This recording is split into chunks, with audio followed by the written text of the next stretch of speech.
Hello everyone, स्वागत है आप सभी का अपने चैनल पावर ऑफ एजुकेशन में। तो आज की जियो की क्लास में हम करने जा रहे हैं मल्टी चॉइस क्वेश्चन। पीछे की जो दो क्लासें हुई है उसमें हमने 45 तक जो मल्टी चॉइस क्वेश्चन है वो कर लिए हैं। आज का जो हमारा मल्टी चॉइस क्वेश्चन है वो कौन सा है? 46 नंबर। ठीक है, पहले कितने कर लिए? 45 तक हमने कर लिए हैं। आज करने वाले हैं 46 क्वेश्चन। ठीक है, तो देखते हैं क्वेश्चन में क्या है कि बहुमुखी उद्गार से उत्पन्न स्थलाकृति है वो कौन सी है। यानी कि जो क्या है कि बहुमुखी उद्गार से उत्पन्न होने वाली स्थलाकृति बतानी है कि जो स्थलाकृति है वो कैसी बनती है। यानी कि बहुमुखी उद्गार के उपरांत में जो स्थलाकृति बनती है वो कैसी किस प्रकार की स्थलाकृति है वो बनती है। ठीक है, तो कौन सी बनती है? बेथोलित, ज्वालामुखी पठार, ज्वालामुखी शंकु या फिर डाइक। तो क्या पूछा है क्वेश्चन में कि बहुमुखी उद्गार के उपरांत जो बनने वाली स्थलाकृति है उसके बारे में बताना है। तो बहुमुखी उद्गार में जो स्थलाकृति बनती है वो कौन सी बनती है? जो हमारा ज्वालामुखी है पठार है वो स्थलाकृति बनती है। ठीक है, किसके द्वारा बनती है? तो ज्वालामुखी उद्गार के द्वारा यह स्थलाकृति है वो बनती है, यानी कि ज्वालामुखी पठार। ठीक है, नेक्स्ट क्वेश्चन हमारा आता है कि भूगर्भ में लहरदार रूप में लावा के जमने से बनने वाली आकृति क्या कहलाती है। सबसे पहले क्या है, क्वेश्चन को समझना है। क्या कह रहा है कि जो भूगर्भ है यानी कि पृथ्वी की जो हमारी आंतरिक संरचना होती है, जो अंदर की सतह होती है, उसमें क्या है जो लहरदार रूप, लहरदार मतलब क्या है, कुछ इस प्रकार से लहर के रूप में जो लावा बनता है। ठीक है, लावा के जमने से, यानी कि क्या है कि जब वो पृथ्वी की जब आंतरिक सतह से जब निकलता है तो वो क्या होता है, पहले क्या होता है वो मेग्मा होता है। ठीक है, जब वो आंतरिक सतह से निकलता है तो क्या होता है? मेग्मा होता है। वही मेग्मा क्या है, पहले तो क्या है जब आंतरिक सतह में होता है तो वो क्या किस अवस्था में होता है? वह तरल अवस्था में होता है। वही मेग्मा क्या है जब भूपटल पर आता है तो वो क्या होता है? जम जाता है, जिसे क्या कहा जाता है? लावा कहा जाता है। ठीक है, क्या है? लावा कहा जाता है। उसे क्या कहते हैं कि लावा के जमने से बनने वाली आकृति क्या कहलाती है? कि भूगर्भ में लहरदार रूप में लावा के जमने से जो बनने वाली स्थलाकृति है वो क्या कहलाती है? तो क्या कहलाती है वो? लेकोलित कहलाती है, फेकोलित, बेथोलित या फिर लेकोल। तो क्या है, सीधी सी बात है कि जब वो मतलब तरलीय अवस्था में जब मेग्मा होता है वो भूपटल पर आता है तो क्या है मतलब ठोस अवस्था में जम जाता है, तो उससे बनने वाली जो आकृति है वो क्या कहलाती है? फेकोलित कहलाती है। ठीक है, ये पहले वाली जो हमारी क्वेश्चन में हो गए हैं। ठीक है, तो मल्टी चॉइस क्वेश्चन में आया है तो क्या आएगा? इसका फेकोलिथ बनती है। ठीक है, नेक्स्ट क्वेश्चन क्या कहता है कि निम्नलिखित में से कौन सी चट्टान अवसादी नहीं है। इनमें से जो आंसर हमें दिया हुआ है उनमें से क्या बताना है कि चट्टान है वो अवसादी नहीं है, बाकी सारी अवसादी है। कोई एक मतलब चारों में से ऐसा है जो क्या है अवसादी चट्टान का पार्ट नहीं है। तो क्या है? स्लेट, चाक, चूना पत्थर या फिर मृतिका। तो इन चारों में से क्या बताना है कि वह चट्टान बतानी है जो अवसादी नहीं है। तो कौन सी नहीं है? स्लेट नहीं है, चाक, चूना पत्थर या फिर मृतिका। अगर स्लेट की बात करें तो वो क्या है? अवसादी है, चाक भी अवसादी है, मृतिका भी अवसादी है। तो क्या अवसादी नहीं है? तो चूना पत्थर है वो अवसादी नहीं है। तो क्वेश्चन में अगर होता कि अवसादी है नहीं की जगह क्या होता? सीधा है पूछा होता तो क्या है ये जो तीनों ऑप्शन है वो हमारे राइट होते हैं। ठीक है, तो नहीं है पूछा है तो कौन सा नहीं है? चूना पत्थर है वो क्या है? अवसादी चट्टान का पार्ट नहीं है। आगे क्वेश्चन क्या कहता है? ग्रेनाइट है। क्या पूछा है? ग्रेनाइट है, मतलब ग्रेनाइट है वो किस प्रकार की चट्टान है। ग्रेनाइट चट्टान के बारे में हमने पढ़ा है ना, तो कि ग्रेनाइट जो चट्टान है वो कौन सी चट्टान का उदाहरण है? आग्नेय चट्टान का, अवसादी चट्टान का, कायंत्री चट्टान का या फिर हिमानीकृत चट्टान का। मेन रूप से तो हमने क्या है मुख्य रूप से तीन चट्टानों के बारे में पढ़ा है। ठीक है, कौन सी? आग्नेय के बारे में, अवसादी के बारे में और कायंत्री चट्टान के बारे में। हिमानीकृत चट्टान के बारे में हमने इस मतलब टॉपिक में जो पीछे वाला टॉपिक है उसमें नहीं पढ़ा। तो ग्रेनाइट चट्टान है वो किसका उदाहरण है? हमारी आग्नेय चट्टान का उदाहरण है। ठीक है, जो क्या है जो हमने तीन परतें पढ़ी है ना, जो सियाल है, सीमा तथा निफे, ये जो हमने तीनों जो मतलब परतों के बारे में पढ़ा है, तो जो सियाल हमारी परत है वो क्या है? ग्रेनाइट चट्टान से बनी हुई है। यह मतलब लास्ट चौथी क्लास में शायद बताया है, इसके बारे में फुल डिटेल से बताया है इसमें कौन कौन से तत्व होते हैं। तो सबसे यह क्या है कि जो सियाल परत है उसमें ग्रेनाइट चट्टान की प्रधानता होती है। तो ये पढ़ा है। और जो ग्रेनाइट चट्टान है वो किसका उदाहरण है? हमारी आग्नेय चट्टान का उदाहरण है। ठीक है, तो आगे देखो, नेक्स्ट क्वेश्चन है गेब्रो है एक, मतलब जो गेब्रो है वो क्या है, कौन सी चट्टान का उदाहरण है? वो भी क्या है, मतलब जो हमने चट्टानें पढ़ी है ना उनमें एग्जाम्पल भी पढ़े हैं कि ये है वो कौन सी चट्टान का उदाहरण है। ठीक है, तो अब पहले पूछा था अब जो ग्रेनाइट चट्टान का, कि ग्रेनाइट चट्टान है वो कौन सी चट्टान का उदाहरण है। सेम उसी तरह से क्वेश्चन है कि गेब्रो है एक, तो गेब्रो है वो कौन सी चट्टान का उदाहरण है? आग्नेय का है, अवसादी का है, काइंद्रित का है, या फिर लोएस चट्टान का उदाहरण है। तो ये जो गेब्रू है और ग्रेनाइट है वो दोनों ही क्या है, हमारे आग्नेय चट्टान का उदाहरण है। ठीक है, जो ग्रेनाइट है वो भी आग्नेय चट्टान का उदाहरण है, और गेब्रू है वो भी किसका है, आग्नेय चट्टान का ही उदाहरण है। नेक्स्ट क्वेश्चन क्या है, इसमें क्या पूछा है, क्वेश्चन है कि कौन सी आग्नेय सेल नहीं है। अब देखो क्या कहता है कि कौन सी आग्नेय सेल नहीं है। चार ऑप्शन दिए हैं, चारों में से कोई एक ऑप्शन ऐसा है जिसमें बताया है कि जो आग्नेय सेल नहीं है। तो ठीक है, अभी हमने पढ़ा है ग्रेनाइट के बारे में, तो ग्रेनाइट किसका उदाहरण थी, आग्नेय सेल का थी। गेब्रो का पढ़ा है, गेब्रो भी किसका थी, आग्नेय सेल का ही उदाहरण है। आगे बात आती है अंध सेल या फिर चूना पत्थर की, अंध सेल या फिर चूना पत्थर की, कि इन दोनों में से देखना है कि कौन सा है जो आग्नेय चट्टान का उदाहरण नहीं है। तो जो अंध सेल है वो किसका आग्नेय सेल का उदाहरण है, तो कौन सा नहीं आएगा, चूना पत्थर है वो किसका उदाहरण नहीं है, आग्नेय सेल का उदाहरण नहीं है। नेक्स्ट क्वेश्चन क्या है कि संगमरमर सेल का निर्माण जिससे संबंधित है वह है, मतलब क्या है कि जो हमारी संगमरमर जो सेलें होती है वो कौन सी चट्टान के द्वारा निर्मित है, कौन सी सेलों के निर्माण, कौन सी चट्टानों के निर्माण, कौन सी चट्टानों के निर्माण से जो संगमरमर है उसका निर्माण होता है। तो अग्नेय चट्टान, कायांतिक चट्टानें, अवसादी चट्टानें, या फिर पतालीय चट्टानें। तो सब बहुत ही इजी क्वेश्चन है, संगमरमर का पूछा है कि संगमरमर का निर्माण है वो कौन सी चट्टानों के द्वारा होता है। तो कौन सी चट्टानों के द्वारा होता है, कायांतरित चट्टानों के द्वारा है वो क्या है, संगमरमर का निर्माण है वो होता है। ठीक है, नेक्स्ट क्वेश्चन क्या कहता है, आगे है कि प्रो भू आकार पवनकृत नहीं है। ठीक है, क्या है कि इनमें से क्या बताना है कि जो भू आकार पवनकृत नहीं है, कि पवनकृत के द्वारा भू आकार है वो नहीं बनता है। तो किसके द्वारा, द्वीपीय पर्वत, शतरक्षशिला, लेपिज, या फिर ज्यूगेन। इन चारों में से क्या देखना है कि जो भू आकार पवनकृत नहीं है, तो कौन सा नहीं है, द्वीपीय पर्वत आता है इसमें, क्षेत्रशिला आती है, ज्यूगेन भी आता है, तो कौन सा नहीं है, तो लेपिज जो पर्वत है, जो लेपिज है वो किसका भू आकार पवनकृत का उदाहरण है वो नहीं है। और तीनों है वो क्या है, इसके अंतर्गत आते हैं, जो लेपिज है वो क्या है, इसका पार्ट नहीं है। आगे क्या आता है, गार्ज स्थलाकृति संबंधित है। क्या देखना है, जो गार्ज है वो स्थलाकृति है वो किससे संबंधित है, मतलब गार्ज की जो उत्पत्ति होती है वो इनमें से किसके द्वारा होती है, हिमानी, भूमिगत जल, वायु, या फिर बहता जल। ठीक है, तो किसके द्वारा है वो होती है, मतलब क्या बताना है कि गार्ज की उत्पत्ति है वो किसके द्वारा होती है, बहता जल है, वायु है, भूमिगत जल है, या फिर हिमानी है। तो पीछे के जो टॉपिक में हमने इसका एग्जाम्पल में भी पढ़ा था कि गार्ज है वो किसके द्वारा बनती है, यानी कि जब जल बहता है, जैसे जैसे जल है वो बहता है, यानी कि उसकी जो स्पीड है वो बढ़ती जाती है, तो किसका निर्माण होता है, वहां पर गार्ज का निर्माण होता है। ठीक है, किसका निर्माण होता है, वहां पर गार्ज का निर्माण होता है। तो आंसर आ जाएगा बहता हुआ जल। नेक्स्ट क्वेश्चन क्या आता है कि जो भू आकार हिमनद से संबंधित है, इनमें से क्या बताना है कि जो ऐसा भू आकृति बतानी है जो हिमनद से संबंधित है, यानी कि हिमनद से जो संबंधित है वो भू आकृति कौन सी है, यारदंग है, सरक है, लेपिज है, या फिर गार्ज है।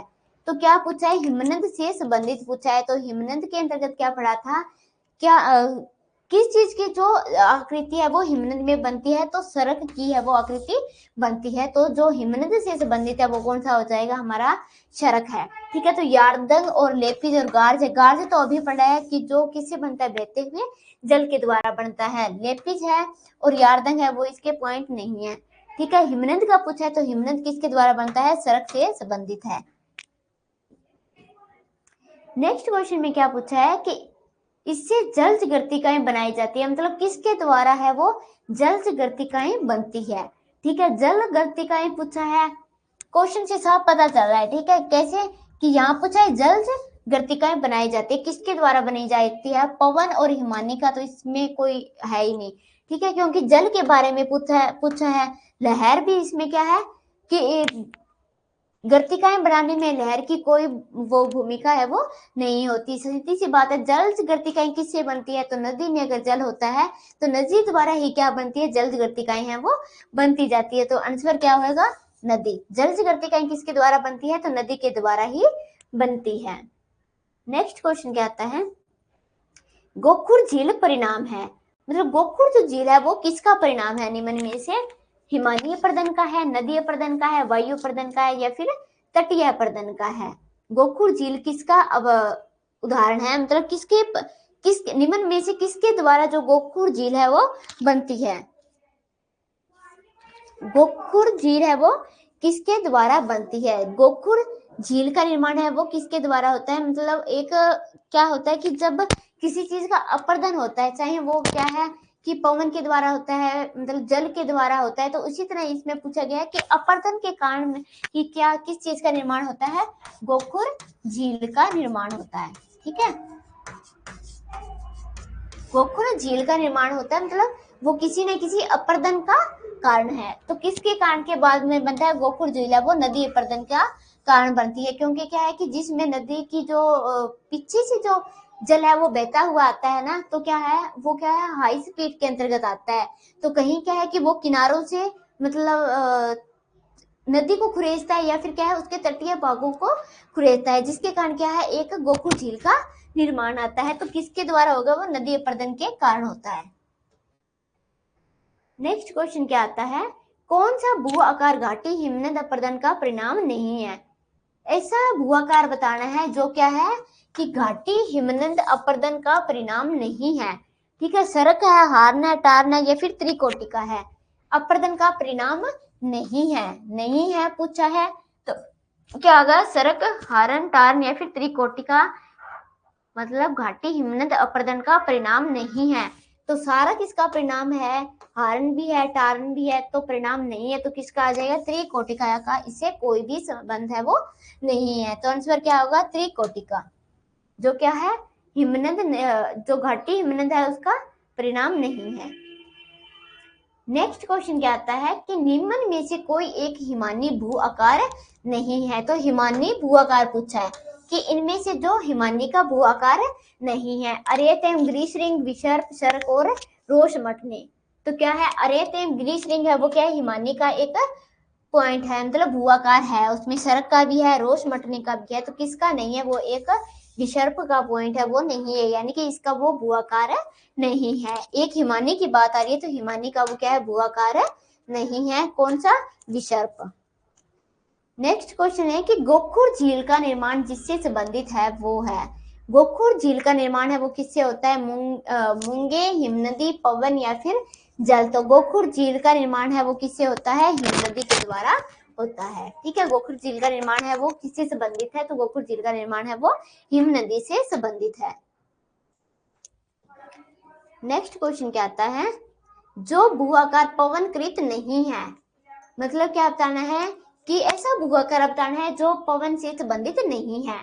ठीक है, पवन से संबंधित नहीं है, द्वीपीय पर्वत, शत्रकशिला, लेपिज या फिर जुगेन। ये क्या है कि पहले वाले क्वेश्चन में सेम ही क्वेश्चन है ये इतना की चेंज हुआ कि उसमें पूछा गया था जो भू आकार पवनकृत का परिणाम नहीं है, और इसमें क्या पूछा है, पवनकृत नहीं है। तो ऑप्शन आएगा हमारा लेपिज। क्वेश्चन है वो रिपीट हो गया, इसमें भी लेपिज है वो किसका, इसका पॉइंट है वो नहीं है। आगे देखो, अपर्दन चक्कर की संकल्पना प्रतिपादित करने वाले हैं, मतलब विद्वान का नाम बताना है कि कौन से विद्वान के द्वारा जो अपर्दन चक्कर है उसकी संकल्पना को प्रतिपादित है वो किया गया था। मतलब ऐसा कौन सा विद्वान है जिन्होंने अपर्दन चक्कर की संकल्पना दी थी। तो कांट ने, वेगनर ने, आर्थर होम्स ने या फिर WM डेविस ने। तो अपर्दन चक्कर की संकल्पना है वो किसने दी थी, कांट ने नहीं दी इसमें, वेगनर ने तो महाद्वीपीय विस्थापन सिद्धांत के बारे में बताया है। ऑर्थर होम्स इसके नहीं है, क्योंकि ये अपर्दन चक्कर की बात कर रहे हैं, तो अपर्दन चक्कर की संकल्पना है वो किसने दी है? WM डेविस ने। यह किसकी देन है? WM डेविस की देन है। जो अपर्दन चक्कर है वो WM डेविस। नेक्स्ट क्वेश्चन क्या आता है? जो भू आकार हिमानीकृत नहीं है। क्या पूछा है कि जो भू आकार है वो हिमानीकृत नहीं है। हिमानीकृत निम्न में से कौन सा नहीं है? ठीक है, कौन सा नहीं है? हिमग्रह है, मेषशिलाएं, हिमोड या फिर उर्मी चिन्ह है। क्या पूछा है कि जो हिमानीकृत नहीं है, भू आकार बताना है कि जो हिमानीकृत नहीं है, हिमकर, मेषशिलाएं, हिमोड या फिर उर्मी चिन्ह है। तो राइट आंसर होगा हमारा उर्मी चिन्ह है, वो जो क्या है? एक हिमानीकृत से संबंधित नहीं है। नेक्स्ट क्वेश्चन है, गोखुर झील के अपर्दन कार्य द्वारा निर्मित होता है। कि जो गोखुर झील का अपर्दन कार्य होता है वो किसके द्वारा होता है? भूमिगत जल द्वारा होता है, पवन द्वारा होता है, प्रवाहित जल द्वारा होता है या फिर हिमानी द्वारा होता है? क्या है कि गोखुर झील का जो अपर्दन कार्य है वो किसके द्वारा होता है? तो किसके द्वारा होता है ये? गोखुर झील है। ठीक है, अभी पहले वाले क्वेश्चन में क्या पढ़ा है कि गोखुर झील है वो नदी से संबंधित है, ये पढ़ा था ना। तो इसमें क्या है? हिमानी और पवन तो कटी हो जाएंगे, क्योंकि क्या है? गोखुर झील पूछा है तो उसकी जो किससे रिलेटेड है वो नदी से रिलेटेड है। ठीक है, तो अब पूछा क्या है? अपर्दन कार्य, कि जो नदी का अपर्दन कार्य होता है वो किसके द्वारा निर्मित है? वो भूमिगत जल द्वारा या फिर प्रवाहित जल द्वारा होता है। क्या है कि जब जल प्रवाहित होता रहता है, यानी कि जब जल है वो क्या है? अपने स्थान से, एक स्थान से दूसरे स्थान पर वो बहता जाता है, तो उसी में ही क्या होता है कि अपर्दन का कार्य होता है। वहीं पर यदि भूमिगत जल होता है वहां पर क्या है? अपर्दन का कार्य है वो इतना नहीं हो पाता है। ठीक है, जैसे ही जल क्या है कि प्रवाहित होता है तो उसी समय क्या है? अपर्दन की स्थिति है वो ज्यादा बनती है। तो आंसर हमारा क्या होगा? अपर्दन कार्य प्रणाली पूछा है तो प्रवाहित जल द्वारा होता है, क्योंकि जब जल है वो क्या है? बहता होता है तो ही क्या बनता है? हमारा अपर्दन का कारण है वो बनता है। नेक्स्ट क्वेश्चन में क्या पूछा है कि लेपिज का निर्माण निम्न के कारण होता है। तो लेपिज है उसका निर्माण किसके द्वारा होता है? भूमिगत जल द्वारा, पवन द्वारा, नदी द्वारा या फिर हिमानी द्वारा? तो लेपिज का जो बनने का जो कारण है वो किसके द्वारा होता है? पवन के द्वारा होता है। ठीक है, लेपिज का है वो पवन द्वारा होता है। नेक्स्ट क्वेश्चन में क्या पूछा है? जलोढ़ पंख के निक्षेप कार्य द्वारा निर्मित होता है। कि जो जलोढ़ पंख है उसका जो निक्षेप कार्य होता है वो किसके द्वारा होता है, या फिर वो उसका जो निर्माण है वो किसके द्वारा होता है? भूमिगत जल द्वारा होता है, पवन द्वारा होता है, प्रवाहित जल द्वारा होता है या फिर हिमानी द्वारा होता है? ठीक है, जलोढ़ पंख का निक्षेप कार्य है वो किसके द्वारा होता है? जलोढ़ पंख का होता है तो वो किसके द्वारा होता है? जलोढ़ पंखा होता है तो वो प्रवाहित जल के द्वारा होता है। ठीक है, किसके द्वारा? प्रवाहित जल के द्वारा ही क्या है? एक जो जलोढ़ पंख बनते हैं उसका निक्षेपण का कार्य है वो पूरा होता है प्रवाहित जल के द्वारा। नेक्स्ट क्वेश्चन है, युवाला सहकुंड का निर्माण होता है। तो जो युवाला सहकुंड है, युवाला सहकुंड का निर्माण है वो किसके द्वारा होता है? तो युवाला जो सहकुंड है उसका निर्माण है वो भूमिगत जल के द्वारा होता है। ठीक है, युवाला सहकुंड का निर्माण किससे होता है? भूमिगत जल द्वारा होता है। नेक्स्ट क्वेश्चन है, नील नदी में गिरती है। मतलब जो हमारी नील नदी है उसमें आकर कौन सा सागर है जो गिरता है? पीला सागर, भूमध्य सागर, अरब सागर या फिर कैस्पियन सागर? तो कौन सा सागर है वो जो क्या है? नील नदी के अंतर्गत आकर गिरता है। ठीक है, क्या बताना है?